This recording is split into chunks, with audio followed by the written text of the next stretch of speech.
Assalamualaikum warahmatullahi wabarakatuh. Perkenalkan, nama saya Jumardi dari kelas 23 2C. Program studi saya yaitu manajemen. Pada kesempatan kali ini, saya akan membahas materi tentang manajemen dan organisasi. Materi pertama tentang manajemen perusahaan, di mana manajemen perusahaan terbagi dua definisi, yaitu definisi manajemen sebagai suatu proses, definisi manajemen sebagai suatu seni. 1. Definisi manajemen sebagai suatu proses. Definisi manajemen sebagai suatu proses adalah pendekatan yang memandang manajemen sebagai serangkaian kegiatan yang dilakukan secara terus-menerus untuk mencapai tujuan organisasi. Proses manajemen melibatkan berbagai langkah, mulai dari pelaksanaan, pengorganisasian, pelaksanaan, hingga pengawasan yang dilakukan secara berkesinambungan untuk mengelola sumber daya organisasi secara efektif dan efisien dalam mencapai tujuan yang telah ditetapkan. 2. Definisi manajemen sebagai suatu seni. Definisi manajemen sebagai suatu seni adalah pandangan yang menekankan bahwa manajemen melibatkan unsur kreativitas, intuisi, dan keahlian yang memungkinkan manajer untuk mengelola situasi yang kompleks dan dinamis dengan penuh kesadaran dan kepekaan terhadap konteksnya. Ini menyoroti bahwa keberhasilan dalam manajemen tidak hanya didasarkan pada penerapan prinsip-prinsip atau metode yang baku, tetapi juga pada kemampuan untuk mengaplikasikan pengetahuan dan keterampilan secara fleksibel dalam situasi yang unik dan beragam. Sebagai seni, manajemen melibatkan pengambilan keputusan yang bijaksana, pengembangan strategi yang inovatif, dan interaksi yang efektif dengan orang-orang dalam organisasi. Fungsi manajemen yang pertama yaitu planning atau perencanaan. Planning atau perencanaan merupakan suatu proses pemilihan kegiatan atau sekumpulan kegiatan dan keputusan selanjutnya mengenai apa yang harus dilakukan, kapan, bagaimana, dan oleh siapa suatu kegiatan tersebut dilakukan. Adapun 4 tahap perencanaan. Yang pertama, menetapkan tujuan atau serangkaian tujuan. Tahap awal perencanaan adalah menetapkan tujuan yang ingin dicapai oleh organisasi. Tujuan haruslah spesifik, terukur, dan dapat dicapai, relevan, dan terbatas waktu. Yang kedua yaitu menganalisis keadaan saat ini. Setelah tujuan ditetapkan, langkah berikutnya adalah menganalisis situasi saat ini, termasuk kekuatan, kelemahan, peluang, dan ancaman yang dihadapi oleh organisasi. Analisis ini memungkinkan manajer untuk memahami konteks di mana rencana akan dilaksanakan. Tahap perencanaan yang ketiga yaitu mengidentifikasi segala kemudahan dan hambatan.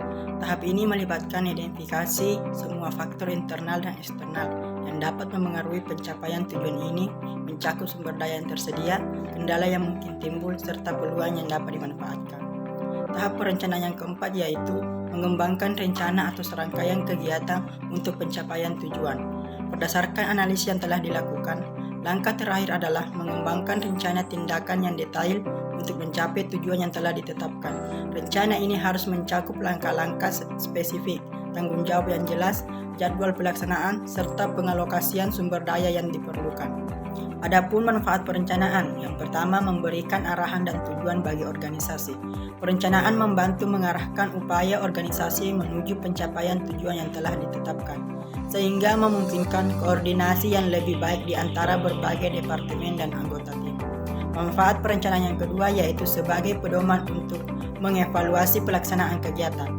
Rencana yang telah disusun memberikan kerangka kerja untuk menilai kinerja organisasi dan individu, serta memungkinkan perbaikan yang tepat waktu jika diperlukan. Manfaat perencanaan yang ketiga yaitu mengurangi risiko karena ketidakpastian atau perubahan masa yang akan datang.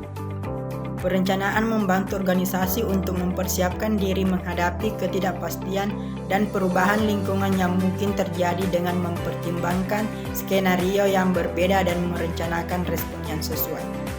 Manfaat perencanaan yang keempat yaitu membantu memperkirakan peluang di masa yang akan datang. Dengan menganalisis tren pasar, persaingan, dan faktor-faktor lingkungan lainnya, perencanaan membantu organisasi mengidentifikasi peluang baru untuk pertumbuhan dan pengembangan di masa depan. Manfaat perencanaan yang kelima yaitu efisien biaya.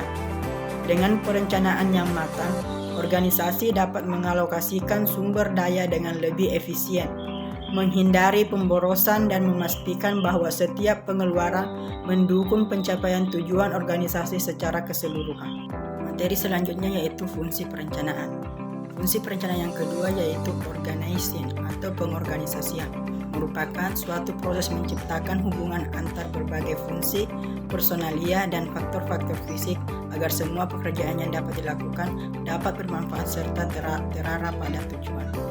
Fungsi perencanaan yang ketiga yaitu executing atau pengeksekusian atau pengarahan, adalah tindakan untuk mengusahakan agar semua anggota organisasi melakukan kegiatan yang sudah ditentukan ke arah tercapainya tujuan. Fungsi perencanaan yang keempat yaitu controlling atau pengendalian, merupakan aktivitas untuk menemukan, mengoreksi adanya penyimpangan-penyimpangan dari hasil yang telah dicapai dibandingkan dengan rencana kerja yang telah ditetapkan. Proses organisasi. Adapun proses organisasi yaitu yang pertama hubungan antar peranan. Proses organisasi melibatkan hubungan antar peranan yang penting untuk keberlangsungan dan efektivitas organisasi. Berikut adalah penjelasan untuk setiap poin. 1. Ada saling pengertian. Penting bagi anggota organisasi untuk memiliki saling pengertian satu sama lain agar dapat bekerja sama secara efektif. Ini mencakup pemahaman tentang tugas dan tanggung jawab masing-masing anggota, serta penghargaan terhadap perbedaan individual dan kontribusi yang mereka bawa ke dalam tim. Yang kedua yaitu hubungan timbal balik. Hubungan timbal balik menunjukkan bahwa interaksi antar peran dalam organisasi adalah dua arah yang berarti ada pertukaran informasi, ide, dan dukungan antar berbagai peran. Hubungan yang baik dan berkelanjutan memungkinkan terbentuknya lingkungan kerja yang kolaboratif dan produktif. Penjelasan PowerPoint tentang hubungan antar peranan. Yang ketiga yaitu aktivitas organisasi terjadi atas dasar adanya. Aktivitas organisasi terjadi atas dasar adanya hubungan antar peranan yang berkontribusi pada pencapaian tujuan bersama. Setiap peran memiliki tanggung jawab dan kontribusi unik dalam proses organisasi, dan kolaborasi di antara mereka diperlukan untuk mencapai kesuksesan organisasi secara keseluruhan. Yang keempat yaitu hubungan antar peranan. Hubungan antar peranan menciptakan jaringan kerja yang kompleks di dalam organisasi. Ini melibatkan interaksi antar atasan dan bawahan, rekan sejawat, dan berbagai anggota tim yang berperan dalam berbagai aspek kegiatan organisasi. Hubungan yang baik antar peranan dapat memperkuat kerja tim dan meningkatkan efisiensi serta produktivitas organisasi secara keseluruhan. Proses organisasi yang kedua yaitu komunikasi. Komunikasi memainkan peran kunci dalam proses organisasi. Berikut adalah penjelasan untuk setiap poin. A. Bagaimana mereka saling berkomunikasi. Komunikasi antar anggota organisasi dapat terjadi melalui berbagai saluran, seperti pertemuan tatap muka, surel, panggilan telepon, pesan teks, atau platform komunikasi daring lainnya. Ini dapat melibatkan komunikasi vertikal antara atasan dan bawahan, horizontal antar rekan dan sejawat, atau diagonal antara anggota tim yang berbeda tingkat hierarki. B. Seberapa akurat dan tepat waktu. Penting bagi komunikasi dalam organisasi untuk menjadi akurat dan tepat waktu agar informasi yang diterima dapat dipahami dengan baik dan digunakan secara efektif. Komunikasi yang tidak akurat atau terlambat dapat menyebabkan kebingungan, kesalahan, dan kurangnya kepercayaan di antara anggota organisasi. C. Seharusnya proses ini efektif. Komunikasi dalam organisasi haruslah efektif, artinya informasi disampaikan dengan jelas dan dipahami oleh penerima. Ini memungkinkan koordinasi yang baik, pengambilan keputusan yang tepat, dan keterlibatan yang kuat dari semua anggota organisasi. D. Komunikasi adalah awal interaksi. Komunikasi merupakan fondasi dari setiap interaksi dalam organisasi. Ini memungkinkan pertukaran informasi, ide, dan pandangan, serta memfasilitasi kolaborasi dan kerja tim. E. Komunikasi yang efektif menghasilkan interaksi yang produktif. Komunikasi yang baik membantu memperkuat hubungan antar anggota organisasi, meningkatkan kualitas kerja tim, dan memfasilitasi pencapaian tujuan bersama. Dengan kata lain, komunikasi yang efektif merupakan kunci untuk menciptakan lingkungan kerja yang produktif dan kolaboratif. Proses organisasi yang ketiga yaitu pengendalian atau kontrol. Pengendalian atau kontrol adalah salah satu tahap penting dalam proses organisasi. Berikut adalah penjelasan untuk setiap poin. A. Bagaimana perilaku anggota dikendalikan? Pengendalian perilaku anggota organisasi melibatkan penggunaan berbagai mekanisme untuk memastikan bahwa kegiatan dan tindakan mereka sesuai dengan standar yang ditetapkan dan tujuan organisasi. Ini dapat mencakup pembuatan kebijakan dan prosedur, pengawasan langsung, penggunaan sistem pengukuran kinerja, dan umpan balik terhadap kinerja individu atau tim. B. Efektivitas hubungan pemimpin anggota. Hubungan antar pemimpin dan anggota sangat penting dalam proses pengendalian. Pemimpin perlu memberikan arahan yang jelas dan dukungan kepada anggota, sementara anggota perlu mematuhi pedoman yang ditetapkan dan memberikan laporan atau umpan balik secara terbuka kepada pemimpin. Hubungan yang baik dan saling percaya antara pemimpin dan anggota akan meningkatkan efektivitas pengendalian. C. Pengendalian meliputi kegiatan pemantauan dan pengenaan sanksi. Pengendalian melibatkan kegiatan pemantauan kinerja anggota organisasi untuk memastikan bahwa mereka mematuhi standar yang ditetapkan. Jika terjadi pelanggaran atau ketidaksesuaian, langkah-langkah pengendalian yang sesuai seperti memberikan umpan balik konstruktif, memberlakukan sanksi, atau memberikan pelatihan tambahan mungkin diperlukan untuk mengoreksi perilaku dan memastikan kinerja yang sesuai dengan tujuan organisasi. Proses organisasi yang keempat yaitu koordinasi. Koordinasi merupakan aspek penting dalam proses organisasi. Berikut adalah penjelasan untuk setiap poin. A. Perhatian yang diberikan pada berbagai kegiatan diarahkan pada tujuan. Koordinasi melibatkan pengelolaan berbagai kegiatan dan upaya di dalam organisasi, sehingga mereka semua berkontribusi terhadap pencapaian tujuan organisasi secara keseluruhan. Ini melibatkan penyelarasan sumber daya, waktu, dan upaya untuk memastikan bahwa setiap kegiatan mendukung dan mengarahkan organisasi ke arah yang diinginkan. B. Bertujuan mengurangi salah pengertian dan konflik antar orang-orang yang melakukan berbagai kegiatan.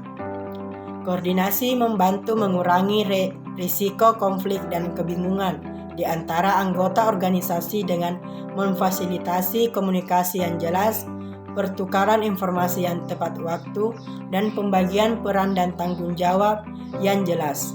Ini memungkinkan anggota organisasi untuk bekerja sama secara harmonis dan menghindari hambatan yang mungkin timbul karena ketidaksesuaian atau ketidakjelasan.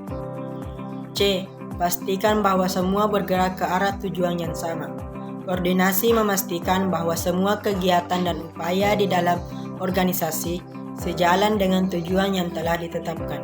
Ini mencakup penyelarasan strategi, taktik, dan kegiatan operasional, serta memastikan bahwa semua anggota organisasi memiliki pemahaman yang jelas tentang tujuan yang ingin dicapai dan bagaimana mereka dapat berkontribusi untuk mencapainya.